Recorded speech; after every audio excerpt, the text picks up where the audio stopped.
बिस्मिल्लाहिर्रहमानिर्रहीम। अस्सलाम वालेकुम।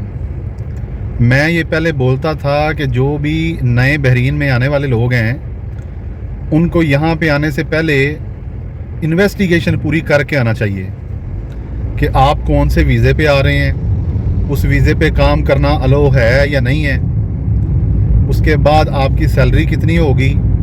अगर आपका कंपनी का वीज़ा है तो रूम कंपनी देगी या आप खुद लेंगे, खाना कंपनी की तरफ से होगा, आपकी सैलरी कितनी होगी। ये चीज़ें मैं पहले बोलता रहता था कि जो भी बंदे नए बहरीन आने वाले हैं वो इस चीज़ को इन्वेस्टिगेट करके तो फिर बहरीन आने का डिसीजन लें। अगर आपको बहरीन सूट करता है तो फिर आएँ, अगर आपको बहरीन सूट नहीं करता तो फिर आप बहरीन आने का डिसीजन ना लें। ये चीज़ें मैं पहले बोलता होता था, लेकिन अब कुछ केसेस ऐसे सामने देखने को मिल रहे हैं कि जो भाई नए बहरीन आ रहे हैं ना, वो पहले ये सारी इन्वेस्टिगेशन उन्होंने की होती है कि वीज़ा उनका कौन सी कंपनी का है, उनकी ड्यूटी कितनी होगी, उनका सैलरी पैकेज कितना है, उनको रूम कंपनी की तरफ से मिलेगा या नहीं, उनको खाना जो है वो कंपनी की तरफ से मिलेगा या नहीं। ये सारी इन्वेस्टिगेशन उन्होंने की होती है। तो सारी इन्वेस्टिगेशन करने के बाद जब वो यहाँ आते हैं तो वो सारी की सारी बातें जो उनसे बताई गई होती हैं वो सारी की सारी बातें गलत साबित हो जाती हैं। मतलब अगर उनको 150 दिनार सैलरी बताई जाती है तो जब वो यहाँ आते हैं तो उनको 90 दिनार 95 दिनार सैलरी बोली जाती है। जब पता चलता है रूम तो कंपनी की तरफ से है लेकिन खाना जो है वो आपने खुद अरेंज करना है, खाना कंपनी की तरफ से नहीं मिलता। ट्रांसपोर्ट कंपनी की तरफ से है लेकिन ड्यूटी पे जब आपने जाना है तो उस टाइम पे आपको ट्रांसपोर्ट कंपनी देगी। पर्सनल यूज़ के लिए तो कोई भी कंपनी आपको गाड़ी नहीं देती। ये सारी चीज़ें जब बंदा यहाँ पे आता है तो उसको यहाँ आके पता चलता है कि मैंने जब इन्वेस्टिगेशन की थी, जिस बंदे ने मुझे सारी डिटेल बताई थी वो तो मुझे कुछ और बता रहा था, लेकिन जब यहाँ आया हूँ तो यहाँ तो काम ही कुछ और है। इसलिए अब मैं कहता हूँ कि जब आपने किसी से वीज़ा लेना है तो आप ये सोचें कि क्या वो बंदा आपका ट्रस्टेड है, क्योंकि वो अब यहाँ पे जब आप एक दफ़ा आप आ गए हैं तो आप क्या कर सकते हैं। इतने पैसे आपके लग गए, आपका टाइम लग गया, ठीक है। अब आप यहाँ पे आके सिवाय काम करने के कुछ भी नहीं कर सकते, या ज़्यादा से ज़्यादा आप सोचेंगे जी हमारे साथ फ्रॉड हो गया, हमने वापस जाना है, लेकिन वो भी मसले का हल नहीं है।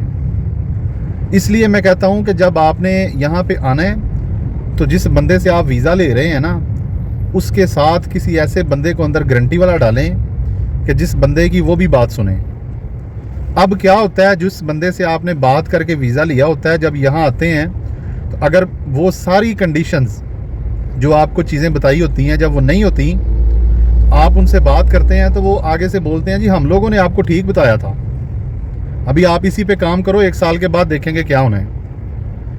ठीक है, तो ना तो आप कुछ कर सकते हैं ना उसे कुछ कह सकते हैं। इसलिए जब भी आपने किसी से वीज़ा लेना है, जिस ट्रस्टेड बंदे से आप वीज़ा ले रहे हैं ना, बेशक वो आपका कितना ही इत्मीनान वाला है, ठीक है, दरमियान में गारंटर ज़रूर डालें। कम अज़ कम 1-2 बंदे अंदर विटनेस के तौर पे ज़रूर रखें कि जो आपकी भी बात सुने उनकी भी बात सुने, ताकि अगर कल को वो अपनी ज़ुबान से फिरते हैं या जो उन्होंने फैसिलिटीज़ आपको बोली होती हैं, आपको बहरीन में आके वो चीज़ें नहीं मिलती, तो आप उन बंदों के थ्रू भी उनसे बात कर सकें। क्योंकि जब आप कोई बात करेंगे तो वो आपके घर वालों से या किसी ना किसी को ये बोल सकते हैं कि आपका बेटा या आपका भाई जो है ना वो जानबूझ के काम नहीं करना चाहता, इसलिए अब वो बहाने बना रहा है ऐसे ऐसे। इसलिए अगर तो एग्रीमेंट हो सकता है तो इससे अच्छी कोई चीज़ नहीं है। जब कोई बंदा, बेशक वो पाकिस्तान में है बेशक वो बहरीन में है, आपको जब वो बोलता है किसी चीज़ का, किसी वीज़ा कोई वीज़ा देने के लिए, तो अगर वो आपके साथ एग्रीमेंट कर सकता है तो बहुत अच्छी बात है। अगर तो आपका ट्रस्टेड बंदा है तो फिर इन चीज़ों की ज़रूरत नहीं है। जब आपको पता है कि आपकी एक्सेस जो है उनकी फैमिली तक, उनके घर वालों तक है, तो फिर तो आपको कोई मसला नहीं है। लेकिन अगर आप किसी ऐसे बंदे से वीज़ा ले रहे हैं जिसके पे ऊपर आपको ट्रस्ट है लेकिन दरमियान में विटनेस आपको डालने पड़ रहे हैं, तो बेहतर ये है कि आप उसके साथ एग्रीमेंट करें और उसमें लिखें कि आप इतने का वीज़ा ले रहे हैं, ये बंदे ने आपको ये चीज़ें ऐसे बोली हैं। अगर ऐसी फैसिलिटीज़ या ये सारी चीज़ें नहीं होंगी तो जो भी हमारा ख़र्चा होगा या हमारा वापस आने का जो एक्सपेंस है या जो भी चीज़ है, उस सारी चीज़ों का ज़िम्मेदार वो बंदा होगा जो हमें वीज़ा दे रहा है। अगर उसकी कमिटमेंट आपके साथ ठीक होगी, अगर कोई बंदा ठीक होगा तो वो आपको बाहर बुलाएगा।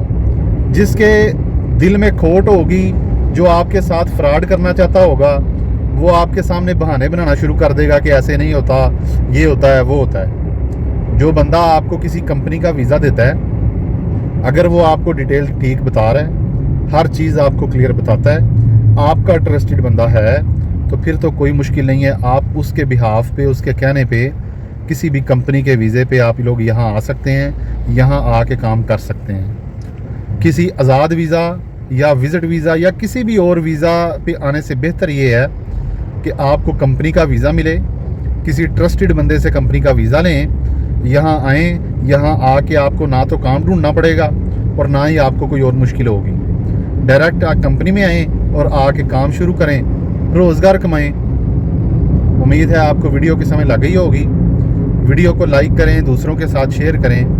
बहरीन के बारे में ऐसे ही रियल बातें सुनने के लिए, जानने के लिए चैनल को ज़रूर सब्सक्राइब करें। कोई चीज़ पूछनी हो या बतानी हो, आप कमेंट सेक्शन में पूछ सकते हैं, बता सकते हैं। अपना ख्याल रखें, अपने इस चैनल का ख्याल रखें। अल्लाह हाफ़िज़।